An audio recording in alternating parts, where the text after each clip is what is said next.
Then another thing which revolutionized bowling. Okay, let's go look.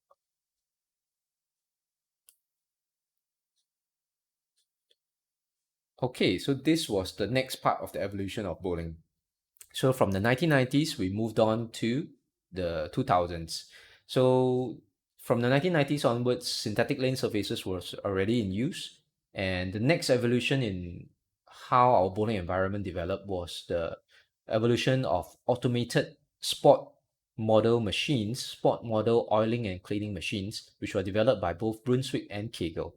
So this kind of machinery, what changed in the game was I mean, yes, they developed certain kind of conditioners and oil like fire and ice and all that, but the big deal was that they were able to clean the back ends very, very well, because now they had an automated a computerized automated machine that's able to, on a daily basis, clean the whole lane, strip and clean the whole lane from the front to the back, and then reapply the oil only on the front to the middle part of the lane, so leaving the back end totally clean and free from oil. So this sparked about the next evolution in bowling because of the clean backends and the synthetic lane surfaces. It created a ball motion that can be very violent. That means your ball can skid down the lane to go all the way through the oil, and once it hit the dry part, your reactive ball can react very violently, create a huge turn. And this violence in the back end was what led to the next change in the in our evolution of the bowling techniques that the dominant players use. Because back in the early days of like 1990s, like certain cranker styles would still be effective. Like, I mean, you cranker, like I mentioned Jason Couch earlier. So like Tommy Jones is definitely a power player cranker.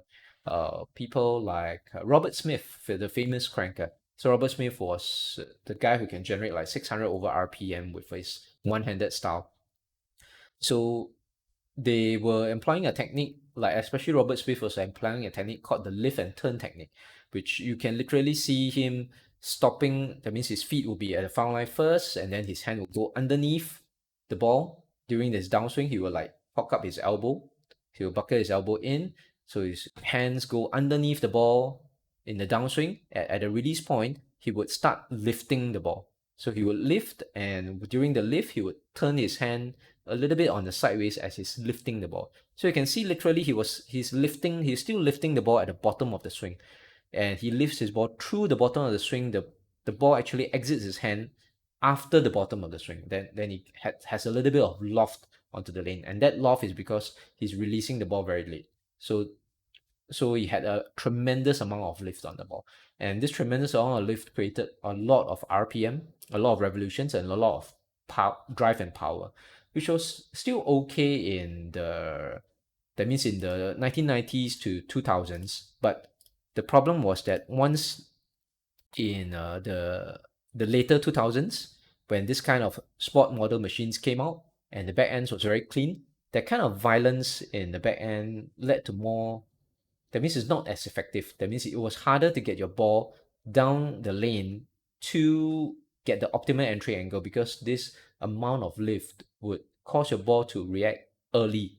That means you will react even way before it reaches the pocket, and your ball would most likely either overhook or just dive into the head pin. You'll get splits, or if you could actually get to the pocket, you have to employ extremely deep angles. That means you have to go extremely deep inside the lane, like what you see Jason Belmonte doing on the PBA tour, in order to get the ball down into the oil, down the lane, and into the pocket.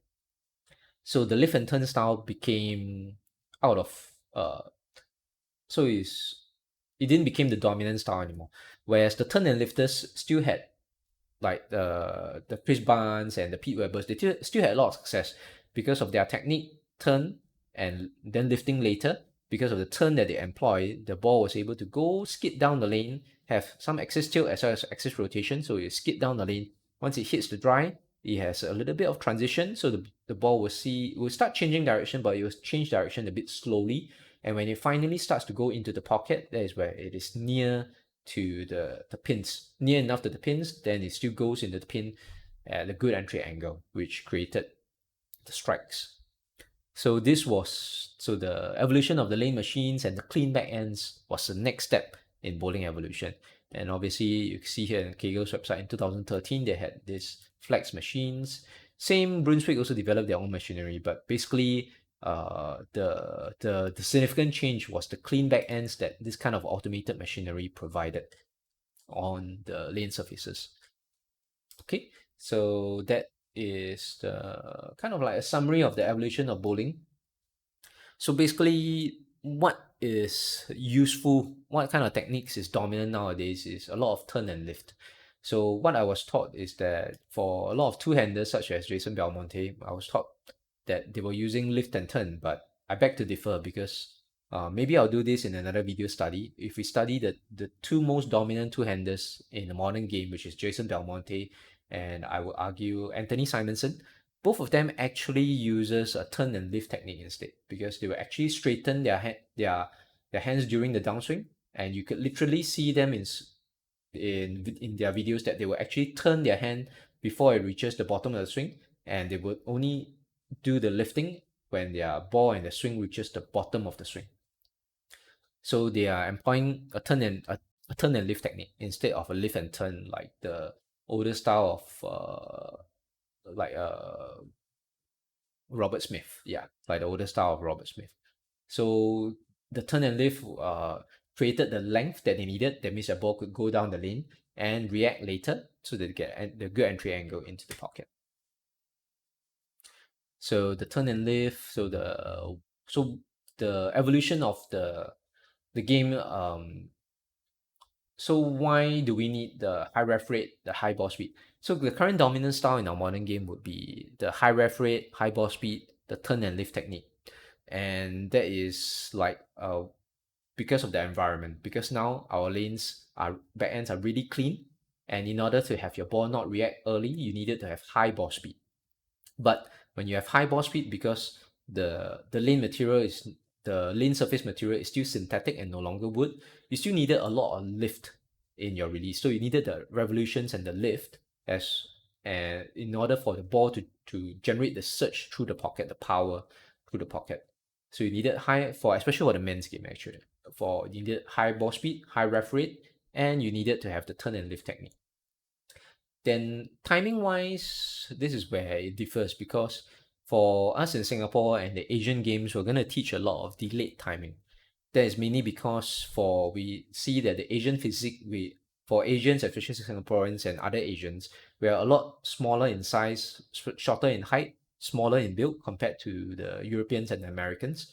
We do not have limbs that are as long. That means our arms are not as long. Our fingers are not as long as them.